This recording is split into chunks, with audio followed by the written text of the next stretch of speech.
നമസ്കാരം, രുചികളുടെ ലോകത്തിലേക്ക് എല്ലാവർക്കും ഒരിക്കൽ കൂടെ സ്വാഗതം. അപ്പോൾ ഇന്ന് നമ്മൾ വന്നിരിക്കുന്ന ഒരു സ്വീറ്റുമായിട്ടാണ്. ഒരു ലഡു ആണ്, ഡെസിക്കേറ്റഡ് കോക്കനട്ട് വെച്ചുണ്ടാക്കുന്ന ഒരു ലഡു ആണ്. കുറഞ്ഞ സമയം കൊണ്ട് കുറഞ്ഞ ഇൻഗ്രീഡിയൻസ് വെച്ചിട്ട് നമുക്ക് ഈ ലഡു ഉണ്ടാക്കാം. അതെങ്ങനെയാണെന്ന് കണ്ടുവരാം.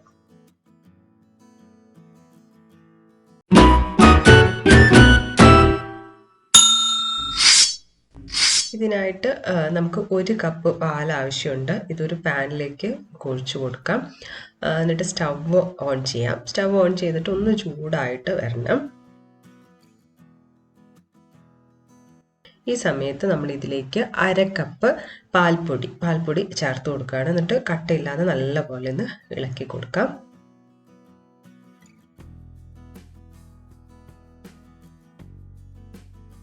ഈ സമയത്ത് നമുക്ക് ഇതിലേക്ക് പഞ്ചസാര ചേർത്ത് കൊടുക്കാം. ഞാനിപ്പം 1/4 കപ്പ് പഞ്ചസാരയാണ് ചേർത്ത് കൊടുക്കുന്നത്. അതും കൂടെ ചേർത്ത് നല്ലപോലെ വീണ്ടും ഇളക്കാം. ഇത് നല്ലപോലെ ഇളക്കി ഒരു 6-7 മിനിറ്റോളം ഒന്ന് ഇളക്കി കൊടുക്കുക. അപ്പം കുറച്ചുകൂടി ഒന്ന് കട്ടിയായിട്ട് വരും. ഇതിപ്പം കുറച്ച് കട്ടിയായിട്ട് വന്നിട്ടുണ്ട്. ഏതാണ്ട് ഈ ഒരു കൺസിസ്റ്റൻസി ആകുമ്പോൾ നമ്മൾ ഇതിലേക്ക് ഡെസിക്കേറ്റഡ് കോക്കനട്ട് ചേർക്കുകയാണ്. 1 കപ്പ് ഡെസിക്കേറ്റഡ് കോക്കനട്ട് ചേർത്ത് ലോ ഫ്ലെയിമിലിട്ട് വീണ്ടും ഇളക്കി കൊടുക്കാം. അപ്പോൾ ഈ ഒരു പാലും ഒരു മിൽക്ക് പൗഡറും കൂടെയുള്ള ആ മിക്സ്ചർ ഈ ഡെസിക്കേറ്റഡ് കോക്കനട്ടും എല്ലാം കൂടെ ചേർന്ന് ആ വെള്ളമെല്ലാം വറ്റി വരുന്നവരെ നമ്മൾ ഇളക്കി കൊടുക്കണം.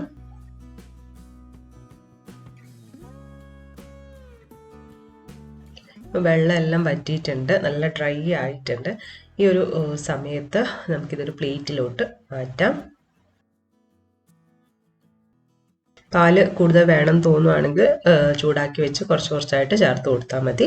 ഇനി തണുത്തതിന് ശേഷം നമ്മളിത് ഷേപ്പ് ചെയ്തെടുക്കാൻ പോവാണ്. ഒരു ലഡുവിൻ്റെ അതേപോലെ നമുക്ക് ഉരുട്ടിയെടുക്കാം. നല്ല സോഫ്റ്റ് ആയിരിക്കും. എക്സ്ട്രാ നമ്മൾ നെയ്യൊന്നും ചേർക്കേണ്ട ആവശ്യമില്ല.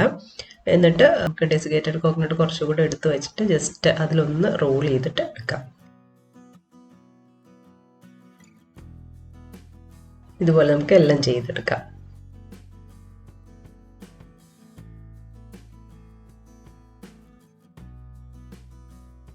അങ്ങനെ ഡെസിക്കേറ്റഡ് കോക്കനട്ട് വെച്ചിട്ടുള്ള ഒരു കിഡിലൻ ലഡു ഇവിടെ റെഡി ആയിട്ടുണ്ട്. നമ്മൾ ആകെ 4 ഇൻഗ്രീഡിയൻ്റ് ആണ് ഉപയോഗിച്ചിട്ടുള്ളത്. ഒരു 10-12 ലഡു നമുക്ക് ഉണ്ടാക്കിയെടുക്കാം. പിന്നെ നെയ്യോ ഒന്നും ആവശ്യമില്ല. അപ്പോൾ എല്ലാവരും ട്രൈ ചെയ്ത് നോക്കുക. ട്രൈ ചെയ്ത് നോക്കി നിങ്ങളുടെ അഭിപ്രായങ്ങളൊക്കെ അറിയിക്കുക. പുതിയൊരു വീഡിയോ കാണുന്നവരെ ബൈ.